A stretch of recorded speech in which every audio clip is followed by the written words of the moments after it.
नमस्कार साथियों, मैं हूं विनीत और आप देख रहे हैं द जनहित।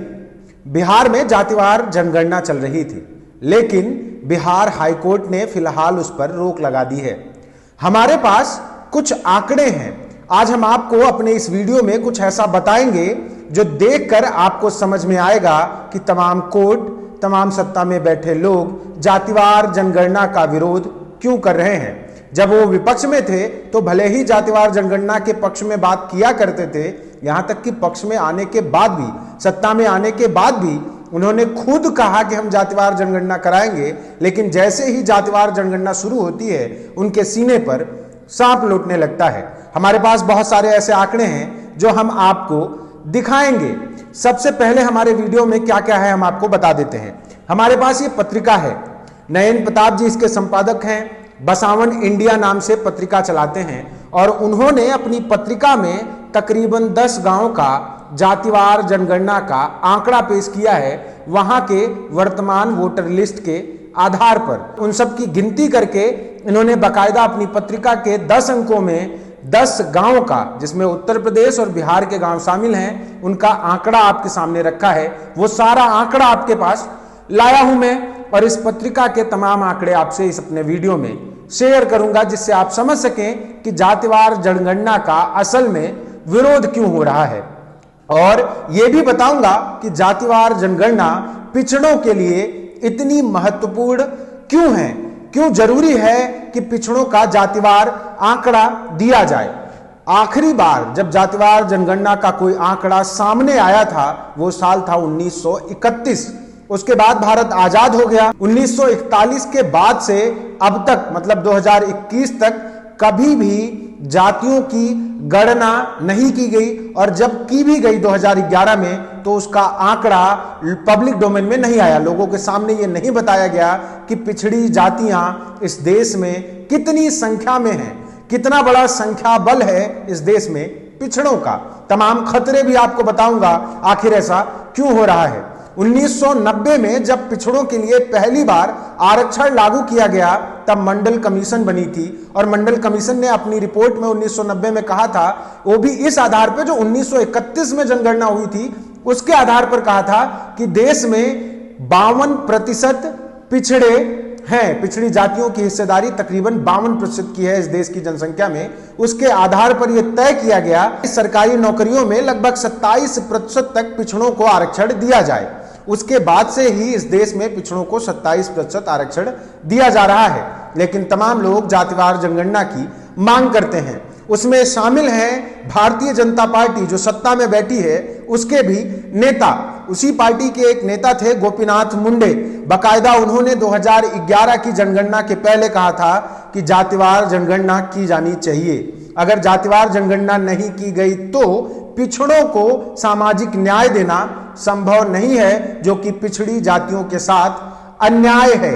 यहां तक कि राजनाथ सिंह ने 2019 इलेक्शन के पहले 2018 में बाकायदा एक प्रेस कॉन्फ्रेंस में कहा था कि पूरे देश में जातिवार जनगणना कराई जाएगी। भले ही उसके बाद केंद्र में बैठी मोदी सरकार, जो कि पिछड़ों की हितैषी बनती है, जिसकी पार्टी के लोग ये बताते हैं कि इस देश की प्रधानमंत्री की कुर्सी पर एक पिछड़ा बैठा हुआ है, उसी पार्टी के लोगों ने यह कहते हुए जातिवार जनगणना करने से मना कर दिया कि हमारे पास न पर्याप्त संसाधन है न पैसा, लेकिन अगर राज्य चाहें तो जातिवार जनगणना करा सकते हैं। जब ईडब्ल्यूएस का आरक्षण सरकार आर्थिक आधार पर दे रही होती है तो ना 50% की लिमिट का कोई मायने रह जाता है, न ही सुप्रीम कोर्ट ये पूछती है कि आखिर आपके पास सवर्ण जातियों का क्या आंकड़ा है जिसके आधार पर आप उन्हें सुदामा कोटा दे रहे हैं, उन्हें दे दिया जाता है। लेकिन जब पिछड़ों का जातिवार जनगणना का सवाल खड़ा होता है, बिहार जैसे राज्य में 2 पिछड़े नेता जातिवार जनगणना शुरू कराते हैं, तब उनके सीने पर सांप लौटने लगते हैं। तब यही सवर्ण पिटीशन डालते हैं। इन्हीं में से कोई सवर्ण जज इस पर रोक लगा देता है और कहता है कि जातिवार जनगणना लोगों के निजी हितों का हनन है, प्राइवेसी का हनन है, ये अच्छी बात नहीं होगी। लेकिन जब सवर्णों को कोटा देने की बारी आती है तो ना उनकी गिनती जरूरी है, ना ही उनके लिए किसी भी जज को ये सारे लॉजिक्स समझ में आते हैं। खैर, हम इस मुद्दे पर नहीं जाएंगे। हम आपको ये चीज दिखाएंगे जो हमने सबसे पहले बात की थी। वीपी सिंह की सरकार में जब मंडल कमीशन की रिपोर्ट के बाद पिछड़ों को 27% आरक्षण इस देश में मिला, उसके बाद जो आवाज बुलंद हो रही है उसका सबसे बड़ा आधार हम आपको दिखाना चाहते हैं। हम आते हैं बसावन इंडिया पर। इसकी जो सबसे लेटेस्ट प्रति है, जो कि अप्रैल की प्रति थी, उसमें बकायदा आप देखेंगे कि एक गांव है, ये आप पत्रिका के आखिरी पन्ने पर देखिए, ग्राम पंचायत लाडपुर, जिला पीलीभीत का जातिवार जनगणना का एक आंकड़ा है। आप स्क्रीन पर देख सकते हैं कि ओबीसी की तकरीबन हिस्सेदारी लाडपुर ग्राम पंचायत में 59% की है, एससी की 29.5% की और मुस्लिम की 5.43% की और सवर्ण है मात्र 5%। मतलब आप साफ शब्दों में समझना चाहते हैं तो तकरीबन 80% बहुजन, साथ में 5% के आसपास मुस्लिम और मात्र 5% सवर्ण हैं।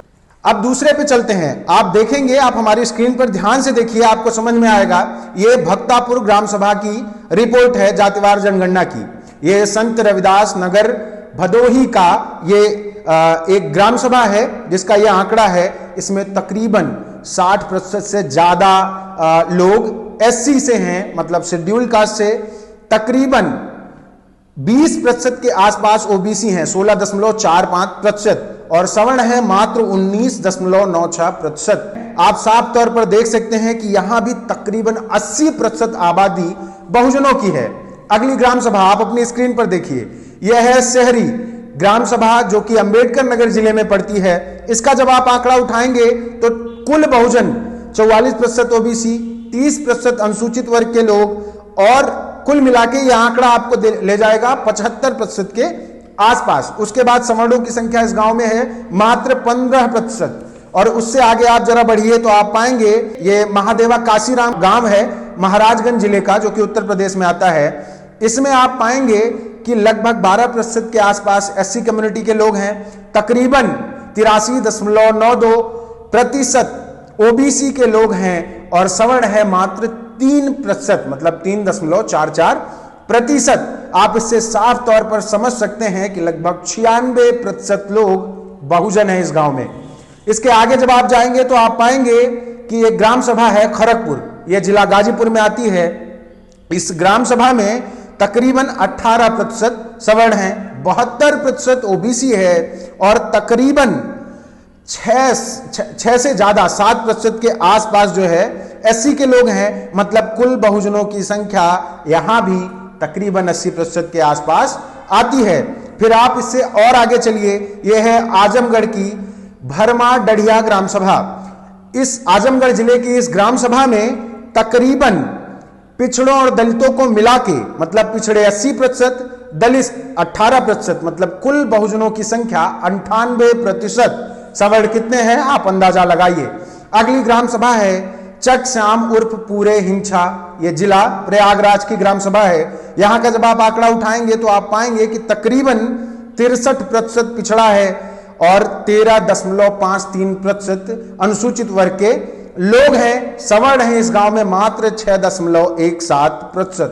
मतलब गांव की कुल आबादी का तकरीबन 76% बहुजन है। और उससे आगे चलिए, ग्राम मुड़ाव, जिला जौनपुर का। इस गांव का जब आप आंकड़ा देखेंगे तो आप पाएंगे कि इस गांव में तकरीबन 62.92% ओबीसी है, 18.99% एससी है, बाकी के सवर्ण। मतलब इस ग्राम सभा में भी तकरीबन 80% के आसपास दलित पिछड़े यानी बहुजन हैं।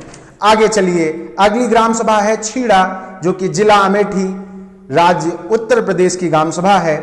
इसमें 75% ओबीसी है, 13.48% के आसपास एससी हैं और 11.17 सवर्ण हैं।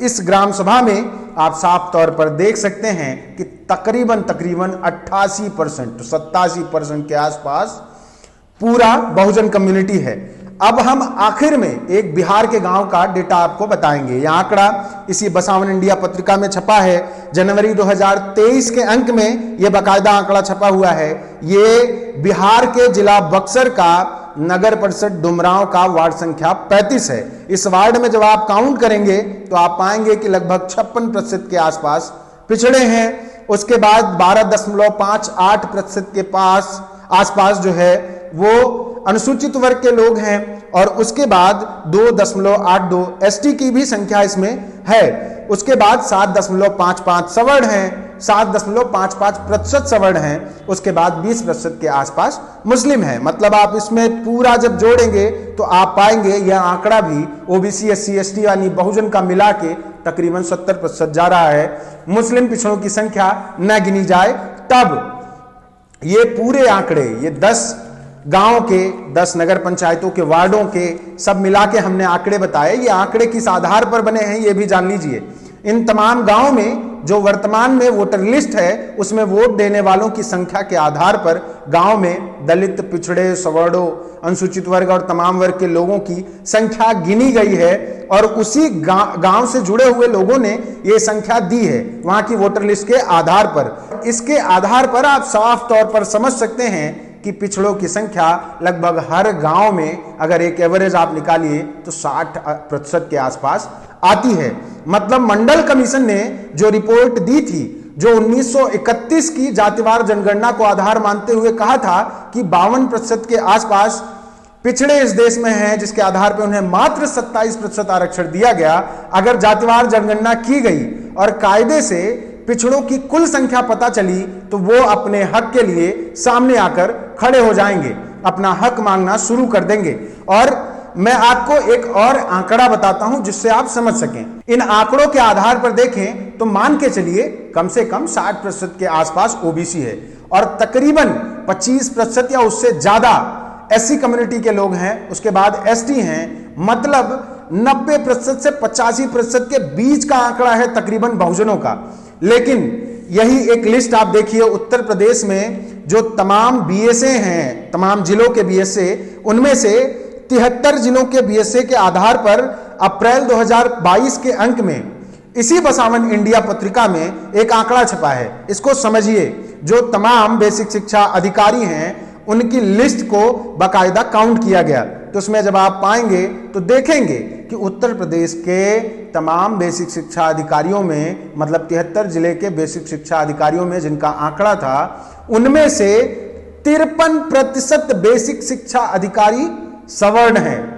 उसके बाद ओबीसी के मात्र 30.14% अधिकारी हैं जो बीएसए के पद पर कार्यरत हैं। उसके बाद एससी की हिस्सेदारी मात्र 16.44% की है। मतलब कुल ओबीसी, एससी, एसटी के लोगों की भागीदारी आप पाएंगे कि 46% के आसपास आती है। और इनकी आबादी इन आंकड़ों के आधार पर आप पाएंगे कि तकरीबन 80% के ऊपर की है। जिनकी आबादी 80% से ज्यादा है उनका हक आप देखिए कैसे छीना जा रहा है। उसके बाद जैसे ही आप सवर्णों की संख्या की बात करेंगे तो 10 से 15% में सिमटा सवर्ण इन पदों पर बहुतायत है। 50% से ज्यादा पद उनके कब्जे में हैं। ये एकमात्र आंकड़ा नहीं है, ऐसे बहुत सारे आंकड़े हैं। मैंने बस आपको एक इसलिए बताया कि आप इस मानसिकता को समझ सकें, जो मानसिकता तमाम पिछड़ों को उनकी गिनती जानने से रोक रही है। उसके लिए निराधार आधार दिए जा रहे हैं और उसके लिए बाकायदा जिम्मेदार है न्यायपालिका में बैठे मनुवादी लोग, इस देश की सत्ता में बैठे मनुवादी लोग। और वो तमाम मनुवादी जो बाकायदा फुल टाइमर हैं यही करते हैं कि कैसे दलितों पिछड़ों का हक छीना जाए, कैसे बिहार में जातिवार जनगणना रोक दी जाए, कैसे पिछड़ों और दलितों को इस देश के सिस्टम में घुसने से रोक दिया जाए, न्याय व्यवस्था में, शिक्षा व्यवस्था में, तमाम उच्च पदों पर उनको पहुंचने से रोक दिया जाए। और उसके लिए कोशिशें किस तरीके से की जा रही हैं। और यही सत्ता में बैठे भारतीय जनता पार्टी के लोग फिर इन्हीं दलित पिछड़े नेताओं पर यह आरोप लगाने लगते हैं कि आप जातिवार जनगणना कराना ही नहीं चाहते, भले ही ये केंद्र में बैठकर मलाई काट रहे हों और बाकायदा झूठा वादा करके सत्ता में आए हों। इनके अपने उत्तर प्रदेश के उप मुख्यमंत्री केशव प्रसाद मौर्य जातिवार जनगणना का समर्थन करते हों, लेकिन ये जातिवार जनगणना नहीं कराते। जब कोई दलित पिछड़ा नेता कोशिश करता है तो उसमें अड़ंगा डालते हैं। अड़ंगा डालने के बाद उसके खिलाफ बाकायदा दलित पिछड़ों को ही भड़काते हैं कि ये आपकी संख्या गिनने ही नहीं देना चाहते हैं। नीट में बाकायदा पिछड़ों को आरक्षण देने की बात पर अपनी पीठ थपथपा रही मोदी सरकार बाद में भूल जाती है कि उन्हें असल में बाकी जगहों पर भी पिछड़ों को आरक्षण देने की जरूरत है। उन जगहों पर तो खास तौर से जहां पर आज भी पिछड़ों को प्रतिनिधित्व के लिए तरसना पड़ रहा है। तमाम बहुजन छात्रों को नौकरियों के लिए तरसना पड़ रहा है और जो सवर्ण इस देश में 10-15% है, बड़ी मुश्किल से उसको ईडब्ल्यूएस के जरिए लगातार ठूस कर भरा जा रहा है। यह ऐसी स्थिति है कि जिसका पेट भरा हुआ है उसके सामने खाने के लिए बड़े बड़े कनस्तर रखे गए हैं और जो भूखा है उसकी थाली से उसके हिस्से की भी रोटियां छीनी जा रही हैं। हम आगे आपको बता दें कि जब 2011 में मुलायम सिंह यादव और लालू प्रसाद यादव की मेहनत से, कोशिश से और उनके तमाम एफर्ट से कांग्रेस सरकार ने जातिवार जनगणना कराई, तो 2011 के बाद ऐसे ही तमाम लोगों ने उस जनगणना के आंकड़े को पब्लिक डोमेन में आने से रोक लिया। 2016 में जब ये आंकड़े सामने आए तो इसको, बाकी सारे आंकड़े तो पेश किए गए, लेकिन ये जातिवार जनगणना का जो आंकड़ा था, पिछड़ों की जो संख्या थी, वो बताने से सरकार पीछे हट गई। लोगों को 2016 में, मतलब उस वक्त मोदी जी की सरकार थी, लोगों को पिछड़ों की संख्या नहीं बताई गई।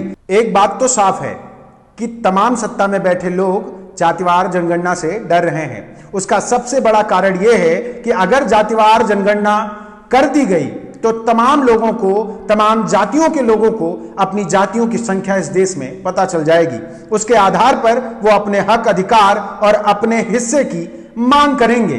तब क्या होगा, इस देश में तमाम उच्च पदों पर कब्जा किए, सदियों से, हजारों सालों से बैठे मनु के बच्चों को तकलीफ होगी।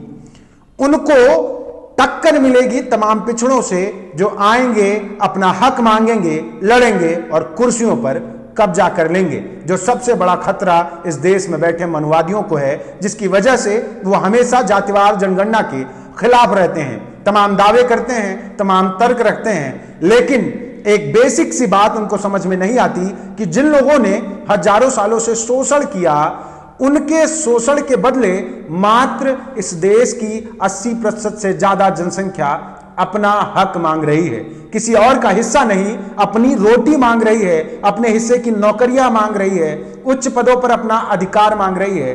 लेकिन ये लोग उसे ये हिस्सा देना नहीं चाहते हैं, बस वादे करते हैं।